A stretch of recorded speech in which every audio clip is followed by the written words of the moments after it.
Saya menyapa sahabat-sahabat pengacara Batak Tebal langsung. Dalam sapaan saya kali ini sahabat, saya sebagai praktisi hukum dan yang masih terus belajar tentang hukum. Saya ingin mengajak sahabat siapapun untuk belajar dan mencermati persidangan-persidangan yang mengusik hati kita. Mengusik yang saya maksud sahabat adalah mengusik pengetahuan dan belajar kita tentang hukum. Mengusik tentang praktek hukum yang selama ini kita lakukan sebagai praktisi hukum, atau mengusik mereka yang belajar tentang hukum. Bagaimanakah hukum acara pidana itu berjalan jika yang menjadi terdakwa adalah seorang penegak hukum, katakanlah seorang penasihat hukum yang kita lihat saat ini sahabat viral dan ramai kalau kita melihat persidangannya. Mengusik saya sahabat tadi saya katakan adalah persidangan dan status seorang penasihat hukum ketika dia diperiksa sebagai terdakwa. Dalam persidangan sahabat kita melihat siapapun orangnya, statusnya, atau kedudukannya, baik dia itu penegak hukum, baik dia sebagai hakim, jaksa, polisi, atau pengacara. Ketika dia didudukkan karena melakukan suatu dugaan tindak pidana, perbuatan pidana yang dapat dihukum, dan dia dilimpahkan perkaranya dan disidangkan di pengadilan, maka statusnya bukanlah penegak hukum lagi, tetapi akan dipanggil saudara terdakwa.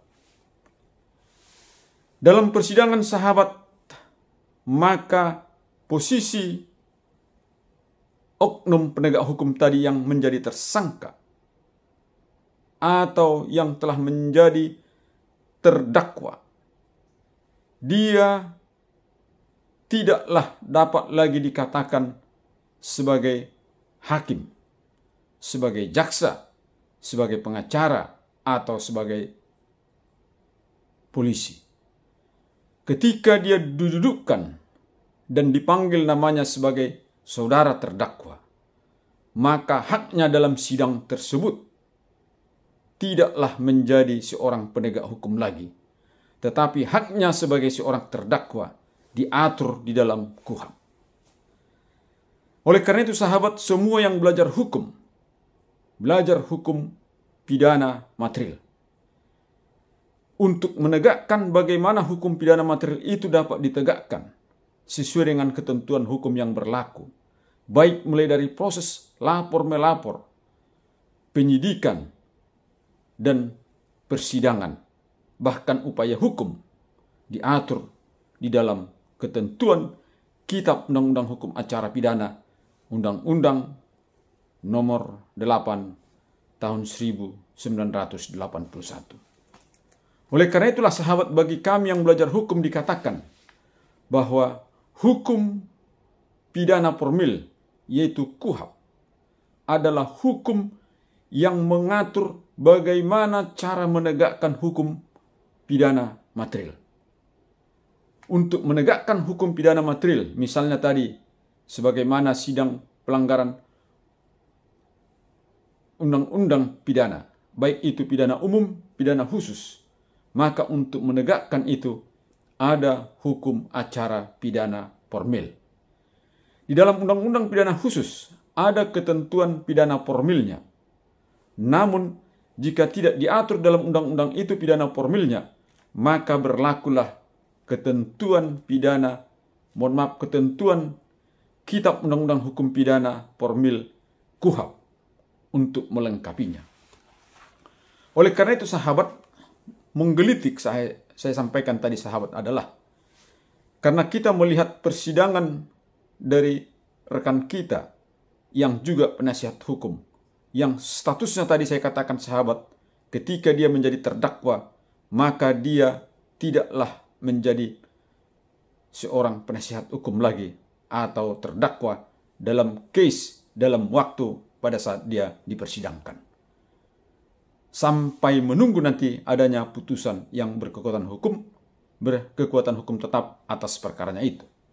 Oleh karena itu sahabat, ketika saksi-saksi dihadirkan dalam persidangan untuk membuktikan bagaimana tindak pidana yang dipersangkakan terhadap terdakwa yang oknum, yang tadinya sebagai oknum penasihat hukum atau polisi atau hakim atau jaksa, namun karena dalam persidangan, sekali lagi saya katakan dia sudah dipanggil terdakwa, maka posisinya pada saat persidangan perkaranya adalah terdakwa, sekali lagi sahabat, bukan penasihat hukum. Oleh karena itu ketika persidangan dan di persidangan dihadirkan saksi-saksi oleh jaksa penuntut umum, baik itu saksi yang menguatkan laporan saksi korban, maka terdakwa dia hanya mendengarkan semua keterangan-keterangan yang disampaikan oleh saksi. Untuk itu sahabat, sebelum saya lebih dalam lagi, maka kita akan lihat dalam KUHP pasal 1 pada poin ke-15. Penjelasan sahabat, penjelasan umum dikatakan dalam poin 15. Terdakwa adalah seorang tersangka yang dituntut, diperiksa, dan diadili di sidang pengadilan. Berarti tadi sahabat, sekali lagi saya katakan, siapapun oknum penegak hukum, apabila dia sudah disidangkan sebagai terdakwa, maka ketentuan pasal 1 butir 15 menjadi rujukan kita untuk mengatakan bahwa dia adalah terdakwa, yaitu seorang tersangka yang dituntut, diperiksa, dan diadili di sidang pengadilan. Selanjutnya sahabat, ketika dia sudah mendengarkan keterangan-keterangan saksi, maka hakim berdasarkan pasal 163, pasal 164, dalam ayat 1 dikatakan, setiap kali seorang saksi selesai memberikan keterangan, hakim ketua sidang menanyakan kepada terdakwa bagaimana pendapatnya tentang keterangan tersebut. Itulah sahabat yang ditanyakan kepada terdakwa. Bagaimana pendapatnya? Ini sahabat, bagaimana pendapatnya tentang keterangan saksi. Artinya sahabat, dia harus memberikan jawaban atau memberikan satu pernyataan kepada hakim yang mulia. Ada hal-hal dari keterangan saksi yang tidak sesuai dengan apa yang dialami oleh terdakwa, atau yang diketahui oleh terdakwa, atau yang dilakukan oleh terdakwa. Dia hanya berhak untuk menyatakan dalam keterangan ini saya tidak menerima yang mulia. Artinya sahabat-sahabat, bahwa terdakwa tadi dia tidak diberikan hak untuk melakukan pertanyaan-pertanyaan atau melakukan suatu pertanyaan dengan mencecar saksi-saksi sebagaimana posisi yang dilakukan atau bisa dilakukan oleh penasihat hukum, hakim, jaksa. Sebagaimana tadi saya katakan sahabat, karena posisinya sekali lagi bukanlah penasihat hukum, tetapi telah menjadi terdakwa yang mempunyai hak sebagaimana dalam pasal 164. Sekali lagi saya bacakan sahabat, setiap kali seorang saksi selesai memberikan keterangan, hakim ketua sidang menanyakan kepada terdakwa bagaimana pendapatnya tentang keterangan saksi tersebut. Itulah haknya, memberikan pendapat, bukan bertanya, bukan mencecar, atau bukan mengorek-ngorek sebagaimana pengetahuan saksi, pengalaman saksi, dan apa yang dialami oleh saksi atas peristiwa yang diterangkannya. Inilah sahabat tadi yang saya katakan menggelitik, karena dalam persidangan itu dapat kita lihat bagaimana terdakwa diberikan kesempatan yang begitu luas dan kesempatan yang begitu banyak untuk bertanya kepada saksi yang seolah-olah posisinya bukan terdakwa melainkan sebagai penasihat hukum. Inilah sahabat tadi yang saya katakan ada hal-hal yang tidak bersesuaian dengan KUHP dalam persidangan seorang penasihat hukum yang posisinya sudah menjadi terdakwa. Kemudian sahabat, kita melihat lagi bahwa di dalam KUHP inilah kita bisa melihat apakah persidangan itu berjalan sesuai dengan ketentuan KUHP atau tidak. Inilah menjadi pegangan kita sahabat.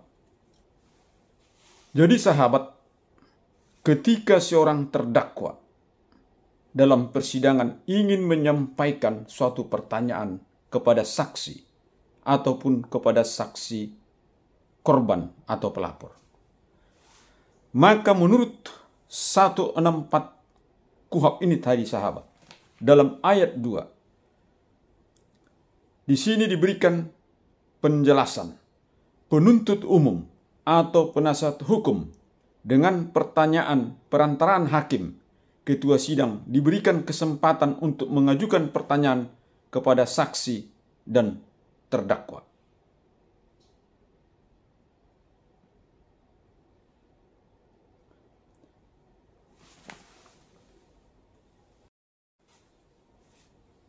Dengan demikian sahabat, dalam penjelasan saya kali ini sahabat, yang menjadi kesimpulannya adalah bahwa seorang terdakwa yang ingin menanyakan sesuatu terhadap saksi agar mungkin bisa menjadi jelas keterangan saksi tersebut, maka seorang terdakwa, baik itu tadi saya katakan statusnya apapun, yang bisa saja tadi pengacara, hakim, jaksa, dan didudukkan sebagai terdakwa, maka ketika dia ingin menanyakan sesuatu kepada saksi, berdasarkan pasal 165, ada ketentuan yang mengatur. Di sini dikatakan penuntut umum, terdakwa atau penasihat hukum dengan perantaraan hakim ketua sidang diberikan kesempatan untuk mengajukan pertanyaan kepada saksi.